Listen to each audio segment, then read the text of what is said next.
അലട്ടലില്ലാത്ത ഒരു കുടുംബാന്തരീക്ഷം ഏതൊരു കലാകാരനെയും വളർച്ചയ്ക്ക് അനിവാര്യമാണ്. കുടുംബം എന്ന് പറയുമ്പോൾ ഭാര്യയുടെ പങ്ക് നിസ്തുലമാണ്. ഗോപിയേട്ടൻ്റെ കലാപരമായ വളർച്ചയിലും തളർച്ച എന്ന് ഞാൻ ഉദ്ദേശിച്ച ശാരീരികമായ അസ്വസ്ഥതകളാണ്. ഇവയിലൊക്കെ താങ്ങും തണലുമായി നിന്ന ശ്രീമതി ജയ ഗോപിയാണ് നമ്മുടെ അടുത്ത അതിഥി. ക്ഷണിക്കാം.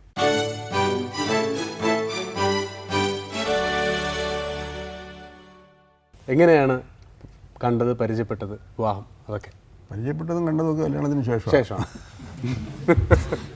കണ്ട് പരിചയപ്പെട്ടല്ല, കല്യാണം നിശ്ചയിച്ച് കണ്ടു, കല്യാണം കഴിഞ്ഞു. അതുപോലെ ഈ സ്വാഭാവികമായ അറേഞ്ച്ഡ് മാരേജ് എന്ന് പറയുന്ന അതിൻ്റെ എല്ലാ ഒരു കുടുംബനാഥൻ എന്ന നിലയിലുള്ള ഗോപിയേട്ടൻ്റെ പങ്ക്.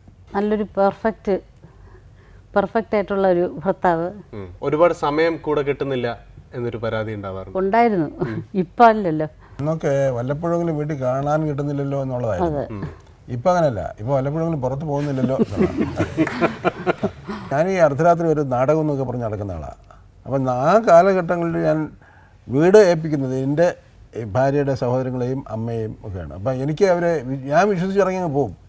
അപ്പോൾ എനിക്ക് യാതൊരു തരത്തിലുള്ള ഒരു ടെൻഷനും ഇല്ല അക്കാര്യത്തിൽ. കുടുംബത്തോടെ എന്തെങ്കിലും അത്യാവശ്യം വന്നാലും ഒരു ആർക്കെങ്കിലും അസുഖം വന്നാലോ മരുന്ന് വാങ്ങിക്കാനൊക്കെ ഇഷ്ടംപോലെ ആളുണ്ട്. അപ്പോൾ അങ്ങനെ ആൾക്കൂട്ടമുള്ള എന്ന് തന്നെ പറയാവുന്ന ഒരു വീട്ടിലിരുന്ന് കല്യാണം കഴിക്കണം എന്നുള്ളതായിരുന്നു എൻ്റെ ഒരു ആഗ്രഹം. അത് തന്നെയാണ് നടന്നത്. ഗോപിയുടെ സിനിമകൾ കാണാറുണ്ടല്ലോ, ഉണ്ട്. ഇഷ്ടപ്പെട്ട കഥാപാത്രങ്ങൾ ഏതൊക്കെയാണ്? ഓർമ്മയ്ക്കയിൽ വളരെ ഇഷ്ടപ്പെട്ടതാണ്. കാറ്റത്തെ കിളിക്കൂട്, ഷേക്സ്പിയർ കൃഷ്ണപിള്ള, രചനയിൽ അതും എനിക്ക് വളരെ ഇഷ്ടമാണ്. ഗോപിയേട്ടൻ ഇപ്പോൾ ഈ ശാരീരികമായ അസ്വസ്ഥതകൾ വന്ന ആ സമയത്ത് പലപ്പോഴും പറഞ്ഞിട്ടുണ്ട്, മറ്റുള്ളവർ എന്താ പറ്റിയത് അയ്യോ എന്നുള്ള സഹതാപം വേണ്ട എന്ന് പറഞ്ഞിട്ടുണ്ട്. അപ്പം ശരിക്കും കുടുംബത്തിൽ പ്രത്യേകിച്ചും ഭാര്യ ഈ ഇത്തരമൊരു അത്യാഹിതത്തിന് മുൻപും പിൻപും എങ്ങനെയാണ്? അങ്ങനെ സഹതപിക്കേണ്ട കാര്യമില്ല. പക്ഷേ അവർ ആശ്വസിക്കുന്നത് ജീവനോടെ അത്യാവശ്യമുണ്ടെന്ന് ആരോഗ്യത്തോടെ തിരിച്ചു വന്നല്ലോ എന്നുള്ളതാണ്. അത് തന്നെ വലിയ ഭാഗ്യം എന്ന് കരുതുന്ന, അതിൽ തൃപ്തമാവാൻ കഴിയുന്നൊരു സ്വഭാവം ഉണ്ട് ദൈവം. എനിക്ക് എന്നേക്കാൾ കൂടുതൽ അക്കാര്യത്തിൽ തൃപ്തയാണ്. ഒരു ഇനീഷ്യൽ ഷോക്കിന് ശേഷം ഇതൊക്കെ അക്സെപ്റ്റ് ചെയ്യുന്ന ഒരു സ്വഭാവവും ഒരു മനോശക്തിയും കാണിച്ചുകൊണ്ട് അത് എനിക്കും ഒരു കൂടുതൽ വാസം പറഞ്ഞ ഒരു ശക്തി പകർന്നു തരികയാണ് ചെയ്തത്. എൻ്റെ ഓഫീസ് ജീവിതവും വീട്ടിലെ ജീവിതവും ചേട്ടനെ നോക്കുന്ന കാര്യവും. പിള്ളേർ വളരെ കൊച്ചായിരുന്നു അന്ന്. ഗോപിയേട്ടൻ അച്ഛനെ കുറിച്ച് പറഞ്ഞു. ഗോപിയേട്ടൻ എന്ന അച്ഛനെ കുറിച്ച് പറയാൻ ഇവിടെ രണ്ടുപേരെത്തിയിട്ടുണ്ട്, മക്കള് മുരളീകൃഷ്ണനും മിനുവും. അവരെ നമുക്ക് ക്ഷണിക്കാം.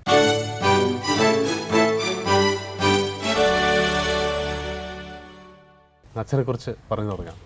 എൻ്റെ ലൈഫിൽ 2 പാർട്സാണ്, ഞാൻ അങ്ങനെ പറയാം. ഇപ്പോൾ ഫെബ്രുവരി 21, 1986 അച്ഛൻ അസുഖം വരുന്നത്. 1986 ഫെബ്രുവരി 21 എനിക്ക് ന്യൂസ് കിട്ടുന്നത്. അപ്പോൾ അതൊരു വലിയൊരു ലൈനാണ് എൻ്റെ ലൈഫിൽ. അതിന് മുമ്പുള്ളൊരു പീരീഡും അതിന് ശേഷവും. ഇപ്പോൾ BC AD എന്നൊക്കെ പറയുന്ന പോലെ 1985 BC ആണ്. അതിന് ശേഷമാണ് വേറൊരു കോൺഷ്യസ്നെസ്സിൻ്റെ ഒരു സമയം.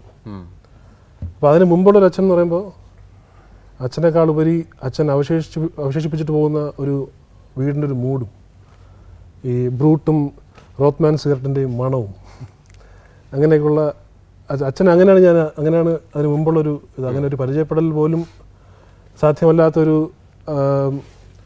അത്രയും ബിസി ആയിരുന്ന ഒരാളാണ്. അതിന് ശേഷം ഈ ഒരു ക്രൈസിസിന് ശേഷമുള്ള രണ്ടാമത്തൊരു ഫേസിൽ രണ്ടാമത്തൊരു അച്ഛൻ. അങ്ങനെ 2 പേരുണ്ട്, 2 വ്യക്തിത്വങ്ങൾ ഞാൻ കണ്ടിട്ടുണ്ട്.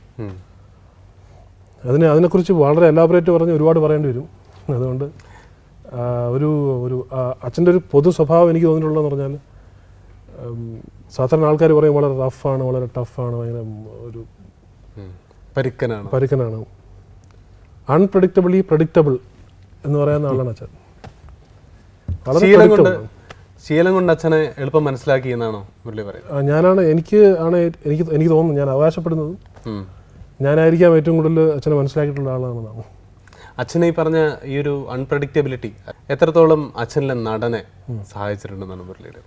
അച്ഛൻ്റെ നടനെ ഏറ്റവും കൂടുതൽ സഹായിച്ചിട്ടുള്ളത് അത് തന്നെയാണ്, സ്പോണ്ടേനിറ്റി. എപ്പോഴും ആ ഒരു നേച്ചറിൽ തന്നെയാണ് വരുന്നത്. ഒരു നടൻ എന്നുള്ള നിലയിൽ അച്ഛൻ്റെ അസുഖത്തിന് കാരണവും ഈ പ്രഡിക്റ്റബിൾ നേച്ചറാണ്. മിനു എന്ത് പറയുന്നു? കൂടുതലും അച്ഛന് അസുഖം വന്നതിന് ശേഷമാണ് കണ്ടിട്ടുള്ളത്. എനിക്ക് 7 വയസ്സുള്ളപ്പോഴാണ് അസുഖം വന്നത്. അപ്പം അതിനു മുമ്പുള്ള ആക്ടർ എന്ന് പറയുന്ന അച്ഛനെ എനിക്ക് അധികം പരിചയമില്ല. ചെറിയ ഓർമ്മ മാത്രമേ ഉള്ളൂ.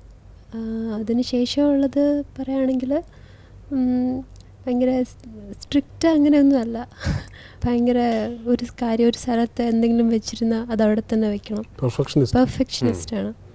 അച്ഛൻ്റെ സിനിമകൾ കാണുമ്പോൾ മുൻപുള്ള ഒരു ഓർമ്മയ്ക്കായോ അല്ലെങ്കിൽ അച്ഛൻ ഓടിച്ചാടി നടന്ന് ചെയ്ത കഥാപാത്രങ്ങൾ കാണുമ്പോൾ മിനുവിന് അങ്ങനെ ഒരു അച്ഛനെ അറിയില്ല. അപ്പോൾ അതെന്ത് തോന്നുന്നു അത്തരം ചിത്രങ്ങൾ കാണും?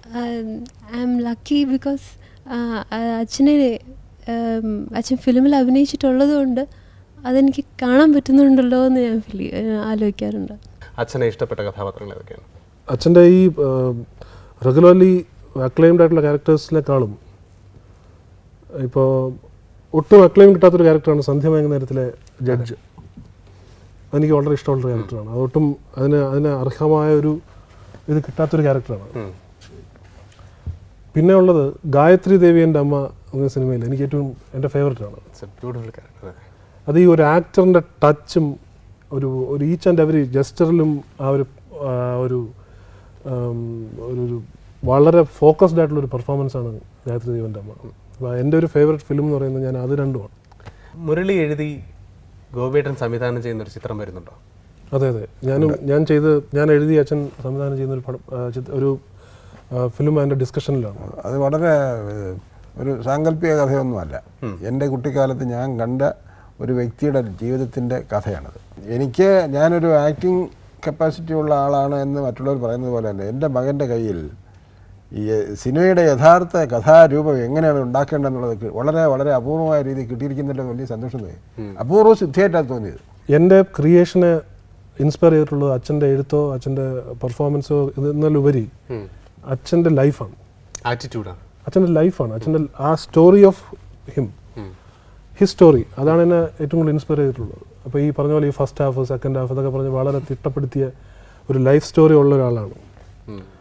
ഈ സ്കൂളിൽ ഇതിനു മുമ്പ് പഠിക്കുമ്പോൾ ഈ അസുഖത്തിന് മുമ്പ് സ്റ്റാർ ആയിരുന്ന സമയത്ത് ഞാൻ പോകുമ്പോൾ എൻ്റെ ഒരു സാറ് എന്നെ വിളിക്കും ക്ലാസ്സിൽ ഇരുന്നിട്ട് ഓരോ ചോദ്യം ചോദിച്ചിട്ട് കെമിസ്ട്രി സാർ ചോദിക്കും, പത്മകുമാർ എന്നാണ് പേര്. അപ്പോൾ സാർ ചോദിക്കും ഷേക്സ്പിയർ കൃഷ്ണപിള്ള പറ എന്ന് പറയും. പിന്നെ പറയും കോറിഡോറിൽ കൂടെ ഒരിക്കൽ നടന്നപ്പോൾ എടാ അയ്യപ്പൻ ഇങ്ങ് വാ എന്ന് പറഞ്ഞു. അപ്പോൾ എനിക്ക് അയ്യപ്പൻ എന്ന് പറഞ്ഞ് പെട്ടെന്ന് തിരിഞ്ഞു നോക്കില്ല. അപ്പോൾ പുള്ളി നിൻ്റെ പേര് നീ മറന്നുപോയോ എന്നാണ് ചോദിക്കുന്നത്. അപ്പോൾ ഓരോന്നിനും അപ്പോൾ അങ്ങനെയുള്ള ജീവിത ഒരുപാട് സിറ്റുവേഷൻസ് അച്ഛൻ എനിക്ക് തന്നിട്ടുണ്ട്. അത് കഴിഞ്ഞിട്ട് അസുഖം വന്നതിന് ശേഷം ഗോപി സാറിൻ്റെ അടുത്ത പടം ഏതാണെന്ന് ചോദിക്കുന്ന ആൾക്കാർ ഇപ്പോൾ പടമില്ലേ എന്നായി. അത് കഴിഞ്ഞിട്ട് ഇപ്പോൾ എണീറ്റിരിക്കുമോ ആയി, ഇപ്പോൾ കിടപ്പാണോ എന്നായി. അപ്പോൾ അതിൻ്റെ ഈ ചോദ്യങ്ങളുടെ ഒരു സ്കെയിലിങ്, അപ്പോൾ ഒരുപാട് ഡ്രാമ എനിക്ക് തന്നിട്ടുള്ള ഒരാളാണ് അച്ഛൻ. അപ്പോൾ ആ ഒരു രീതിയിലാണ് അച്ഛൻ്റെ എനിക്ക് ഇൻസ്പിറേഷൻ ആയിട്ടുള്ളത്. അമ്മയോടാണ് ചോദ്യം. ഇഷ്ടപ്പെട്ട ഭക്ഷണം കൊടുത്താണ് ഈ അസുഖമൊക്കെ വന്നതെന്നാണ് പറയുന്നത്. മുട്ടയാണ് ഏറ്റവും ഇഷ്ടമുള്ള ഭക്ഷണം. അത് ഒരുപാട് കഴിക്കുമായിരുന്നു. സ്റ്റാർച്ചി ഫുഡ് എന്ന് പറയുന്നത് വളരെ കുറച്ചേ കഴിക്കുള്ളൂ. ചോറൊക്കെ സ്വല്പം കഴിക്കുള്ളൂ, ഒരു തവിക്കും താഴെ അത്ര കഴിക്കൂ. പക്ഷെ മുട്ട ഒരു 7 എണ്ണം കഴിക്കുമായിരുന്നു. മുട്ടയും സിഗരറ്റുമാണ് ഈ അസുഖം വരുത്തിയതെന്നാണ് പറയുന്നത്. മുട്ടയും അഭിനയസിദ്ധിയുമായി എന്തോ ഒരു പരസ്പര ബന്ധമുണ്ടോ സംശയമുണ്ട്. കമൽഹാസൻ 20 മുട്ട കഴിക്കുന്നതാണ് പറയുന്നത്.